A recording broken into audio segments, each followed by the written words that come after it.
자, 주님이 알려주신 기도 8번째 시간입니다. 뜻이 하늘에서 이루어진 것 같이 땅에서 이루어지다 두 번째 시간입니다. 우리 첫 시간에는 영원전 창세전 하나님께서 세우신 뜻이 어떤 것인가에 대해서 살펴봤고요. 오늘 이 시간에는 아들 예수 그리스도를 통해서 이루고자 했던 뜻이 무엇인가? 그거는 결국 교회를 통해서 이룰 것인데 그것은 교회를 통해서 공의의 나라, 거룩한 나라, 사랑의 나라를 건설하고자 하는 하나님의 뜻에 대해서 좀 하나하나 살펴보고자 합니다. 아들 예수로 이루고자 하는 하나님의 뜻, 교회를 통해서 이루고자 하는 거룩한 나라에 대해서 알아봅니다. 자, 하나님 나라는 거룩한 나라에 대해서 알아보는데요. 레위기 19장 2절에 보면 너는 이스라엘 자손 온 회중에게 말하여 이르라 너희는 거룩하라 이는 나 여호와 너희 하나님이 거룩함이라고 말씀을 합니다.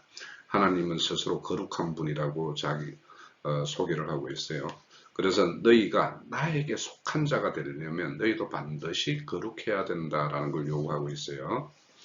자, 이 거룩을 주님이 이 땅에 오셔서 모든 사역을 마치고 이제는 십자가 달리기 이전에 이 땅에 오셔서 당신께서 행하신 모든 것들에 대해서 아버지 하나님에게 보고와 함께 남겨질 자, 제자들에 의해서 또 복음을 증거받고 그들을 믿을 자들, 우리와 같은 자들을 위해서 다 기도의 말씀이 요한복음 17장의 내용이에요.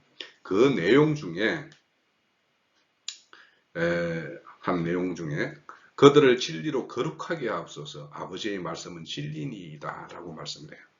그러니까 거룩하기 위해서는 진리로서나 거룩할 수 있다라는 거예요. 아버지께서 나를 세상에 보낸 것 같이 나도 그들을 세상에 보내었고 또 그들을 위하여 내가 나를 거룩하게 하오니 이는 그들도 진리로 거룩함을 얻게 하려 함이라. 그러니까 진리로서나 거룩함에 이를 수 있다라고 말씀을 해요. 그러면 이 거룩함과 그 반대되는 내용에는 어떤 것이 있냐면 비진리라는 내용이 포함되어 있다는 것이죠. 그러면 이 거룩이라는 것, 하나님의 나라의 거룩성이라는 건 세상 나라와 구별되는 나라인데 그렇다면 세상 나라는 다 비진리로 되어 있다는 것이죠. 그래서 우리가 비진리로 되어 있는 이 세상에서 살고 있었어요. 이 세상에서 하나님을 알기 전에 그런 세상의 어떤 그런 조성된 그런 비진리에 의해서 우리는 조성된 어떤 그런 옛사람을 가지고 있어요. 그래서 이 옛사람 성분으로는 거룩한 나라에 참여할 수 없기 때문에 그러면 이 옛사람 속에 있는 그 비진리 이런 것들을 다 벗어 던져야 되는 거예요. 그건 뭘로나 진리의 말씀으로나 그 비진리를 벗어버릴 수 있는 거예요. 그래서 바울 사도도 에베소 교회에 보내는 편지에 보면 오직 너희의 심령이 새롭게 되어 하나님을 따라 의와 진리의 거룩함으로 지으심을 받은 새 사람을 입으라고 해요. 새 사람을 입으려면 하나님의 의로운 말씀, 진리의 말씀 이런 걸로 인해서 거룩함을 입어야지만이 그 사람이 새 사람이 된다는 거예요. 자, 그래서 우리의 어떤 그 거룩함, 새 사람, 이거는 하늘의 속성이고 하늘의 속성에 참여하는 자, 하나님 편에 속하는 자가 되기 위해서는 반드시 요구되는 사항이에요.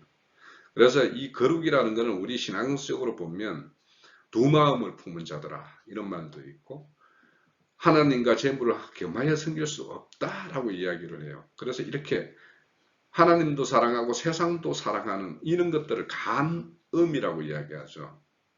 그래서 이 거룩함이라는 것은 세상을 떠나는 거예요. 그래서 두 마음이 단마음이 되었을 때 그걸 거룩이라고 이야기를 해요. 자, 골로새서 3장 10절에 보면 새 사람을 입었으니 이는 자기를 창조하신 이의 형상을 따라 지식에까지 새롭게 하심을 입은 자니라. 그러니까 새 사람은 지식에까지 새로워진 자여야 된다는 거예요. 그래서 지식에까지 새롭게 된다는 것은 단순히 우리가 뭘 안다라는 차원이 아닌 거예요. 그러니까 이 성경에서 말하는 지식이라는 것은 하나님과의 연합을 위한 연합을 이루기 위한 그 알을 말하는 것이에요. 그래서 우리는 지식이 하나님과 상관없이 하나님과 더 밀도 있는 그런 사귐이 되지 않고 또 하나님이 요구하는 그런 어떤 삶의 내용으로 이렇게 경영할 수 없는 그런 지식이면 그거는 하나님이 이 성경에서 말하는 이런 지식이 아닙니다. 또 베드로 사도도 오직 우리 주 구주 예수 그리스도의 은혜와 그를 아는 지식에서 자라가라고요. 은혜와 그를 아는 지식이 다 자라야 된다는 거예요. 우리는 하나님을 알면 알수록 은혜가 그 크심을 더 알게 되고 그 은혜 가운데 더 거하면 거할수록 또 지식이 또 더 새로워지고 이런 것이 되겠죠. 그래서 하나님 나라는 이 세상과 전혀 다릅니다. 비진리로서 하나님 나라는 참여할 수 없어요. 그래서 반드시 진리의 말씀에 의해서 우리는 씻김을 받아야 됩니다. 네, 하나님은 애굽에 들어갔던 이스라엘을 불러냅니다. 불러내서 강약길을 행하여 마침내 시내산에 이르러 하나님과의 새로운 언약을 맺게 되는데 그 언약을 맺는 목적에 대해서 밝히는 말씀이 출애굽기 19장에 있습니다. 그 내용을 보면 19장 4절에서 6절인데요. 내가 애굽에서 사람에게 어떻게 행하였음과 내가 어떻게 독수리 날개로 너희를 업어 내게로 인도하였음을 너희가 보았느니라. 예, 하나님은 모세를 통해서 바로를 완전히 항복시켰죠. 열재앙으로. 그리고는 인도해냈어요. 그런데 또 바로에서 벗어나니까 또 이스라엘의 그 진행을 막는 그 홍해가 이렇게 가로막고 있었죠. 그때 또 하나님의 권능으로 그 홍해를 갈라서 그 이스라엘을 건너게 했죠. 그때 그 홍해 바다에 추적해오던 바로의 군대는 다 수장시키고 이스라엘은 온전히 그 강약기 홍해를 건너서 강약기를 행하게 되었는데 이것을 그 고린도전서에 보면 모세의 인도에 따라 세례를 받았다라고 이야기하는데 실질적으로 모세의 세례는 성공한 세례가 못 되죠.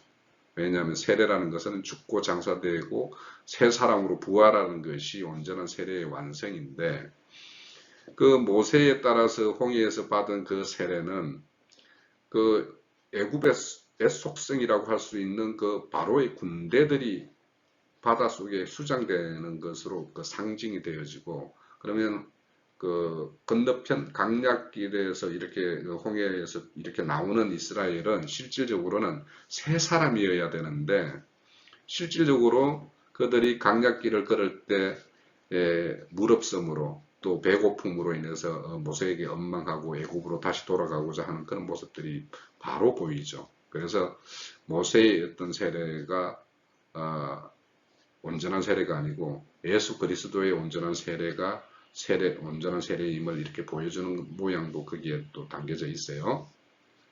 그렇게 해서 이제 하나님이 그런 이 애국을 굴복시키고 홍해를 갈라서 이스라엘을 온전히 이렇게 강약길을 행하게 할 다음에 시내산에 이르러 언약을 맺는 그 목적이 무엇인가는 5절에 보면 세계가 다 내게 속하였나니 너희가 내 말을 잘 듣고 내 언약을 지키면 너희는 모든 민족 중에 내 소유가 되겠고 나의 기업이 되겠고 너희가 내게 대하여 제사장 나라가 되며 제사장 나라?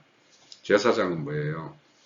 하나님과 죄인들 사이에 어떤 중재 역할을 하는 것이 제사장이 하는 역할이죠.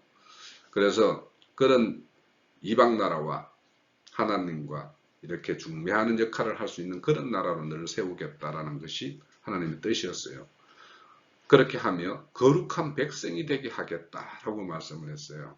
그러니까 하나님의 백성이 되려면 거룩해야 된다라는 거예요. 그래서 여기에서도 우리가 하나님이 왜 시내산 언약을 맺냐 이런 어떤 목적을 가지고 맺는 것이다. 시내산의 언약은 이런 목적을 이루는데 목적을 두고 체결한 것이다.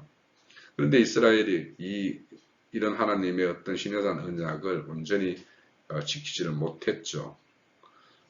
그래서 강약길 40년을 이렇게 행하게 됐는데 마침내 40년을 마치고 이제 요단강을 건너 가나안 땅을 진입하기 직전인 모압 평지에 이르러서 그 이스라엘에게 모세가 이제 가나안 땅에 들어가서 너희들이 행할 것을 어떻게 행할 것인가에 대해서 알려주는 것이 신명기의 말씀이에요. 그래서 여기에서 보면 우리 조상들에게 맹세한 땅을 우리에게 주어 들어가게 하시려고 우리를 여기까지 인도해 내시고 여호와께서 우리에게 이 모든 규례를 지켜 명하였으니 이는 우리가 우리 하나님 여호와를 경외하여 항상 복을 누리게 하려 하심이라. 자, 하나님을 경외하는 것이 있어야지만이 위에서 말하는 거룩함을 이룰 수가 있어요. 이 경외라는 것은 하나님을 존경하면서도 뭐냐면 두려워하는 마음을 가지는 것이 경외함이에요. 그거는 하나님은 뭐냐면 공의의 하나님이기도 하기 때문이에요. 그래서 우리는 이런 거룩을 이루기 위해서는 하나님을 두려워하는 마음도 있어야 되는 거예요. 또 여호와께서 우리를 오늘과 같이 살게 하려 하심이라.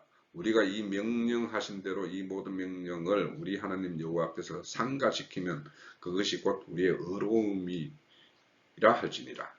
자, 그래서 우리가 하나님이 명하신 명령, 그것이 이제 율법이면 이거는 율법을 온전히 지킬 수는 없는 것이라는 것이 우리 바울 사도를 통해서 알고 있죠. 그러면 우리는 그러면 세 계명을 주셨어요. 예수님이 이 땅에 오셔서. 그리고 그 세 계명을 온전히 지킬 수 있도록 하기 위해서 우리에게 성령까지 보내주셨어요. 그러면 우리를 통해서 하나님이 명령하신 그 세 계명, 서로 사랑하라. 이 사랑이 나와야 되는 것이죠. 그래서 그거는 이따가 우리 이 사랑의 나라에 대해서 좀 더 살펴보겠는데, 이와 같이 우리는 계명을 지키는 자야 돼요. 계명을 지키지 않으면서 우리는 하나님의 나라에 속한 사람이다라고 하는 것은 정말 심각하죠. 우리는 이 계명을 이스라엘이 지켰던 율법과 똑같이 생각을 하는 어떤 경향이 있어요.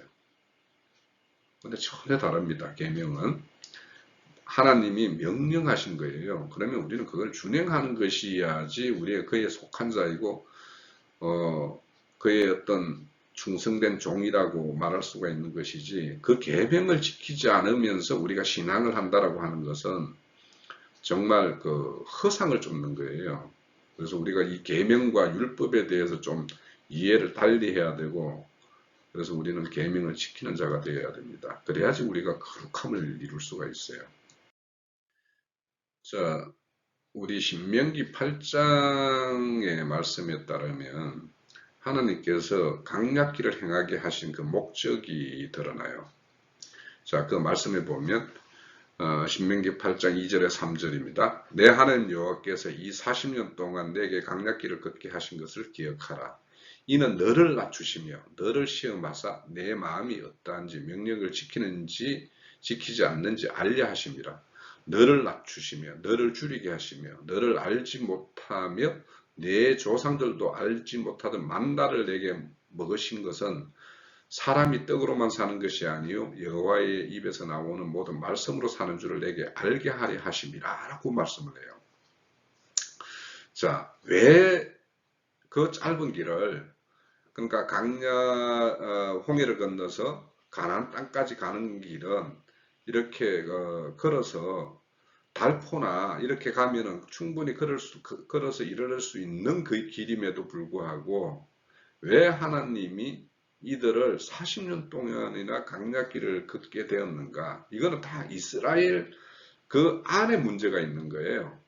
결국에는 뭐냐면 애굽의 속성이 그대로 남아 있었기 때문에 결국에는 그 속성을 빼내는 과정이 필요했고, 그 과정이 뭐냐면 40년이 필요했다라는 거예요. 왜 40년 돌았냐? 불평불만, 자기를 생각하는 거. 그러니까 하나님의 관점이 아니라 세상의 관점으로 하나님의 말씀을 접했고, 그래서 그 가나안 땅의 모양을 보니까, 정탐꾼을 보내서 가나안 땅에 거하는 족속들을 보니까 도저히 자기들이 가나안 땅 가서 그들을 싸워서 이길 수 없는 그런 두려움에 사로잡히게 됐죠. 그 두려움은 결국에는 뭐냐면 하나님을 믿지 못하는 거였어요. 왜냐하면 애굽 땅에서 바로 그 당시에 가장 강한 나라인 바로의 나라를 굴복시키고 거기서 이스라엘을 빼냈고 또 홍해를 건너게 했고 또 강약길에서는 이렇게 물이 없어 가랄 때는 물을 이렇게 내서 마시게 했고 또 양식을 자기들도 알지 못하는 만나를 먹게 했고 이런 것들은 뭐냐 하면 그런 그 강약길 거기는 뭐냐면 인간으로서는 아무것도 할 수 없는 인간이 가장 약할 수밖에 없는 그 강야에서 하나님의 능력을 보여주심으로 인해서 하나님을 믿게 하는 것이 하나님의 뜻이었는데 그래서 그렇게 먹을 거 없는 강야에서도 굶게 하지 않고 그렇게 만나를 통해서 이렇게 배불리 먹게 했고 가라할 때 물을 내서 마시게 했고 이랬음에도 불구하고 하나님을 믿지 못해서 그 가나안 족속들의 그의 기가 죽어서 그들의 정복하러 가자라는 여호수아와 갈렙을 원망하고 이런 모습을 그대로 보여주죠. 그래서 이런 어떤 이런 모습들을 우리는 애굽의 속성인데 죽기를 두려워서 종로를 하는 그거죠. 자, 주님이 이 땅에 오신 이유도 그것 때문에 오셨죠. 그렇죠? 매 마찬가지로 그래서 이런 애굽의 속성, 육의 일과 땅의 일을 먼저 생각하는 이런 속성을 뽑아내기 위해서 강약기를 하나님은 걷게 하실 수밖에 없는 것이에요.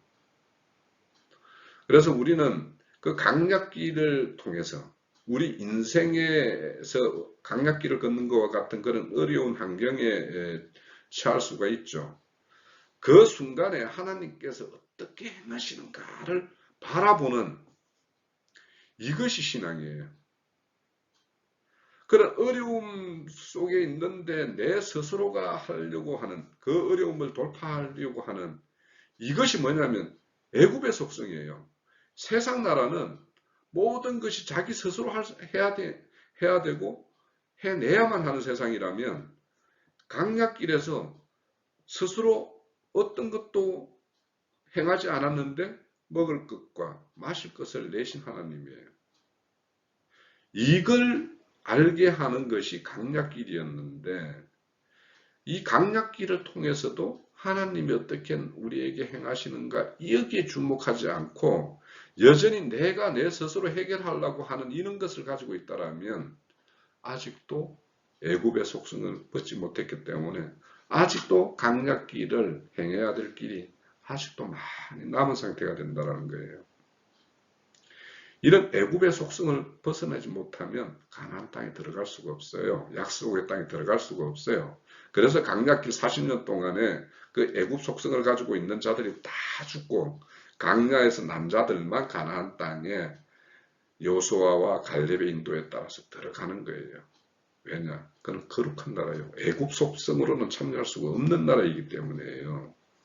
그런 것을 우리는 이 신명기를 통해서 우리 강약기를 통해서 우리에게 주는 교훈임을 알고 우리 신앙 가운데에서 어떤 것이 내가 아직도 애굽 속성으로 이렇게 가지고 있는가 이런 것에 대해서 우리가 우리 자신을 살필 필요가 있죠. 자, 거룩의 나라가 회복되어야 되는 이 필요성에 대해서 로마서 말씀을 하나 보면서 좀 살펴보죠. 로마서 8장 19절에서 21절에 보면 피조물이 고대하는 바는 하나님의 아들들이 나타나는 것이니 피조물들이 허무한 데 굴복하는 것은 자기의 뜻이 아니요 오직 굴복하게 하시는 이로 말미암음이라. 그 바라는 것, 피조물들이 바라는 것은 피조물도 썩어짐의 종로로 타는 데서 해방되어 하나님의 자녀들의 영광의 자유에 이르는 것이다. 그러니까 모든 피조물들은 하나님의 자녀들, 하나님의 아들들이 영광에 이르게 하는 데 쓰인 용도로 쓰여야 되는데 지금 피조물들이 썩어짐의 종로로 타는 데 쓰여진다는 거예요. 자, 이 땅에 하나님이 내신 모든 피조물은 내신 목적과 의도가 있어요. 그 의도는 뭐냐면 하나님의 자녀들을 영광의 자유에 이르게 하는데 그 쓰임이 되는 것이 목적이라는 거예요. 그런데 인간들이 타락하고 하나님의 나라가 거룩이 아니라 질서가 아니라 모든 것이 파괴되고 무질서로 이렇게 흘러감으로 인해 가지고 피조물까지도 허무한 곳에 굴복하게 되었다는 거예요. 그래서 오늘날 가장 그 대표적으로 이 코로나 바이러스 같은 경우도 그 피조물, 박쥐와 무슨 그 파충류, 그것이 또 사람에게 이렇게 전이가 됐는데 그 과정에 보면 파충류와 사람하고는 아무 관계가 없어요. 그런데 그 파충류가 사람에게 정력이 좋다고 그래가지고 그것을 이렇게 치에 먹음으로 인해 가지고 그 파충류에 있는 파충류를 숙주로 삼고 있는 그 바이러스가 사람에게 전이돼 가지고 이게 코로나 바이러스예요. 그래서 이와 같이 그 파충류는 파충류대로의 어떤 영역에서 자기 고유한 어떤 목적대로 이렇게 존재해야 되고 사람은 사람대로 이렇게 존재해야 되는데 인간이 그 파충류 영역을 완전히 깨버린 거예요. 그러므로 인해 가지고 이런 어떤 큰 어려움, 혼란에 있는데 물론 큰 틀에서 보면 하나님이 인간의 그 불의를 심판하는 도구로서 이렇게 지금 등용시키는 것은 또 하나님 입장에서 보면 선용인데 원래 그래서 지금 이런 것을 보고 이런 현상을 보고라도 인간들이 다시 돌이켜서 하나님의 어떤 의도대로 다시 회복되는 어떤 그런 길로 가게 되면 이게 선용이고 목적대로 쓰임이에요. 그런데 이것을 그런 목적대로 하나님 의도대로 회복되지 않으면 결국에는 하나님의 어떤 거구와 상관없는 어떤 심판의 도구로 이렇게 쓰임이 되기 때문에 이 피조물은 허무한 것에 그냥 쓰임이 되고 마는 것이 돼요. 그래서 우리의 어떤 인간의 거룩이라는 것이 결국에는 이 모든 피조물 세계에까지 이 거룩과 질서와 맥이 닿아 있다는 것에 대해서 우리는 깊은 인상을 가지고 지금 이 세상, 이런 지구 환경이 지금 오염이나 다른 어떤 걸로 큰 어려움에 직면해 있는데 이거에 대해서 모든 어떤 애호각성이 일어나지 않으면 이거는 그냥 파괴의 길로 가게 되어 있죠. 물론 이제 이 계시록의 말씀에 보면 이런 모든 질서가 다시 한번 딱 잡히는 어떤 이런 것이 예언되어 있어요. 그래서 그것들이 되는 것에 대한 우리는 그런 나라가 빨리 임하기를 그렇게 좋은 목적으로 가지고 있어야 되겠죠. 또 로마서 12장에 보면 형제들아 내가 하나님의 모든 자비하심으로 너희를 권하노니 너희 몸을 하나님이 기뻐하는 거룩한 산제물로 드리라고 그러죠. 그러니까 우리가 구별된 제물. 그러니까 지금까지는 우리가 구약에서는 희생제물을 드렸다면 이제는 우리 자신을 산제물로 드리라는 거예요. 그러니까 살아서 우리는 영이 사실 살았죠. 그러면 이제는 산영을 가지고 하나님에게 거룩한 제물이 되는 그러니까 예수님의 이 땅에 오셔서 희생제물은 그걸로서 완전히 마침이 되고 이제는 산자로서 그 영과 함께 이제는 영적 예배를 드릴 수 있는 그런 자가 되어야 된다는 거예요. 그래서 거룩한 제물이라는 것에 대해서 우리는 다시 한번 생각을 해보고 우리가 지금 거룩한 제물이 되기 위해서는 비진리, 세상으로부터 구별되어야지만이 우리가 산 제물이 될 수가 있는 거예요. 너희는 이 세대를 본받지 말고 오직 마음을 새롭게 함으로 변화를 받아 하나님의 선하고 기뻐하시고 온전하신 뜻이 무엇인지를 분별하도록 하라. 여기에 분별한다라는 것. 결국에는 이것이 거룩과 맥이 닿아 있죠. 분별한다라는 것은 악한 것과 악한 영과 선한 영, 하나님의 영 이것을 분별해서 무엇이 하나님 편이고 무엇이 세상 편인지 이것에 대해서 우리가 분명한 구별하는 기준이 있어야 되고 그 구별이 되었다라면 구별하는 그 기준만 가지고 있는 것이 아니라 어디가 하나님 편이라고 생각되는 그 편에 내가 딱 들어가야 되는 것이 이것이 더 중요한 거예요. 뭔가 이것이 옳고 이게 그러다라는 거 아는 것이 아는 것이 중요하죠. 중요하지만 그보다 더 중요한 거는 옳음에 내가 그 편에 서는 것이 더 중요한 거예요. 그래서 우리가 아는 것에서 그냥 머물러 있으면 이거는 결국은 허무한 것이 되는데 그 아는 것이 정말 우리의 어떤 생명으로 나아가려면 우리가 그 편에 서야 되는 거예요. 그 편으로 분류가 돼야 되고 우리는 그 편에서 모든 것을 바라보고 그 편에서 모든 일을 행해야 되는 거예요. 그것이 거룩한 나라가 이루어지는 것입니다. 네.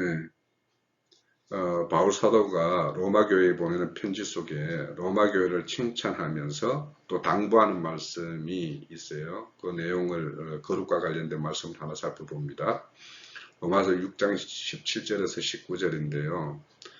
하나님께 감사하리로다. 참 감사할 일이다. 라고 말하는 거죠. 너희가 본래 제 종이더니 너희가 전하여 준 바, 너희에게 전하여 준 바 교훈의 본을 마음으로 순종하여 죄로부터 해방되어 의의 종이 되었다. 너희들이 참 이 일로서 내가 진짜 감사한다. 이런 말씀을 해요. 그러니까 교훈의 본을 마음으로 순종했다라는 거예요. 그리고 의의 종이 되었다. 너희의 육신이 연약함으로 내가 사람의 예대로 말하노니 전에 너희는 너희의 지체를 부정과 불법에 내어주어 불법에 이른 것 같이 너희들이 그렇게 했었는데 이제는 너희 지체를 의에게 종으로 내어주어 거룩함에 이르라고 말씀해요. 지금까지 우리가 전해준 교훈의 본을 마음으로 순종해서 의의 종이 되었는데 원래는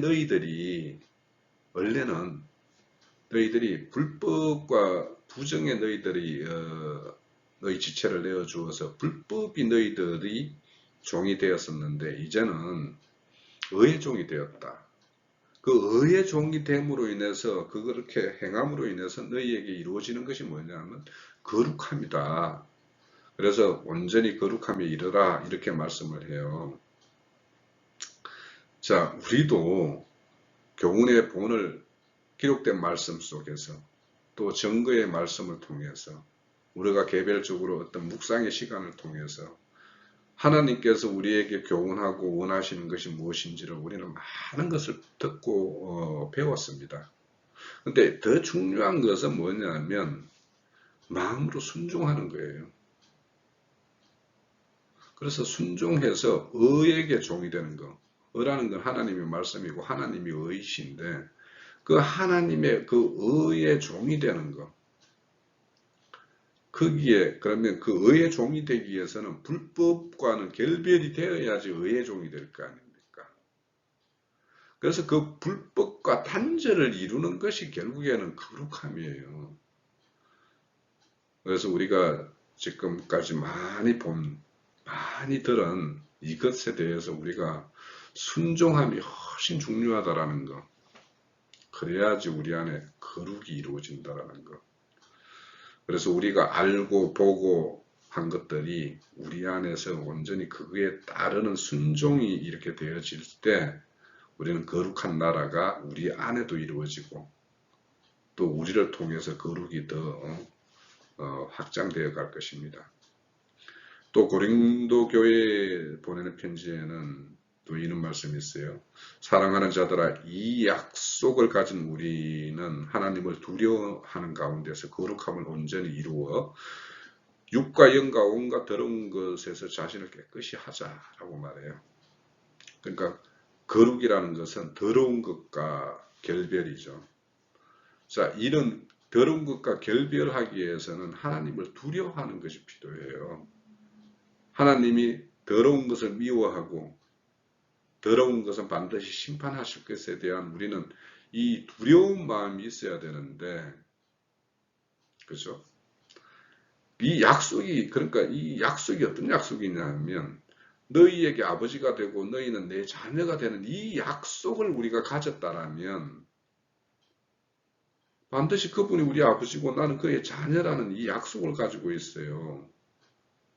근데 각 약속이 아니라 우리의 주기도문에서 그분을 이제는 우리를 아버지라고 직접 부르면서 이런 간구를 하는 기도예요. 그렇다면 그분이 아버지이고 우리가 아들이라면 그 사랑만, 아버지의 그 내리 사랑만 생각할 것이 아니라 아버지는 반드시 우리를 바른 길로 인도하기 위해서 언제든지 책찍과 책망도 이렇게 함께 가지고 계시는 분이다라는 걸 알아야 돼요. 그런 매를 맞아 본 사람들은 하나님이 어떤 하신 분인지 우리는 알기 때문에 두려워하게 되죠. 그 두려워하는 것에 의해서 우리는 더러운 것과 결별을 이루는 그런 거룩함을 이루어갈 수 있습니다. 또 데살로니전서 3장에 보면 이런 말씀이 있어요. 하나님께서는 언젠가 성도들과 함께 강림하실 때가 있다라는 거죠. 예, 우리도 그분이 언제 강림하실 걸 우리는 알고 있죠. 그래서 그분 앞에 우리는 섰을 때 거룩함에 흠이 없도록 하자. 이렇게 권면을 해요. 우리는 그분 앞에 반드시 서야 되는 심판대가 있음을 우리는 너무도 잘 알고 있죠. 그때 우리의 어떤 평가 속에 너희는 흠이 없구나 이런 평가를 받으면 얼마나 좋겠어요. 그래서 그것이 우리의 어떤 거룩함인데 이 거룩함은 앞서서 말한 대로 교훈의 마음으로 순종하는 것이 필요하고 더러운 것과 결별이 필요하고 또 그래서 이런 거룩을 이루기 위해서는 우리가 진리 지식이 필요하고 진리 지식에 의해서 우리는 분별이 필요하고 그죠? 이런 것들이 다 필요합니다. 자, 히브리서 12장 14절에 보면 모든 사람과 더불어 화평과 거룩함을 따르라. 이것이 없이는 아무도 주를 보지 못하리라. 예, 하나님과 화평하지 못한데 어떻게 주를 만날 것이며 하나님은 거룩한 분인데 우리가 거룩하지 못한 상태에서 어떻게 거룩을 만날 수가 있어요. 하나님은 거룩한 분이기 때문에 죄를 만나면 그냥 죽여버려요. 그래서 우리는 화평과 거룩함이 있어야지만이 주를 온전히 바라볼 수 있고 주와 함께 행할 수가 있어요. 그 화평과 거룩함 자체가 주와 함께 한다라는 것이기 때문에 당연히 화평과 거룩함이 있지 못하면 주를 볼 수도 없고 발견할 수도 없고 주가 무엇인지도 모르는데 어떻게 주를 봅니까? 자, 그래서 지금까지 하나님의 나라, 거룩한 나라에 대해서 좀 살펴봤는데요. 오늘도 길어져서 좀 예쯤에서 좀 마쳐야 되겠네요. 예, 지금까지 아들 예수 그리스도를 통해서 이룰 거룩한 하나님 나라에 대해서 살펴봤고요. 다음 시간에는 공의의 나라에 대해서 살펴보도록 하겠습니다.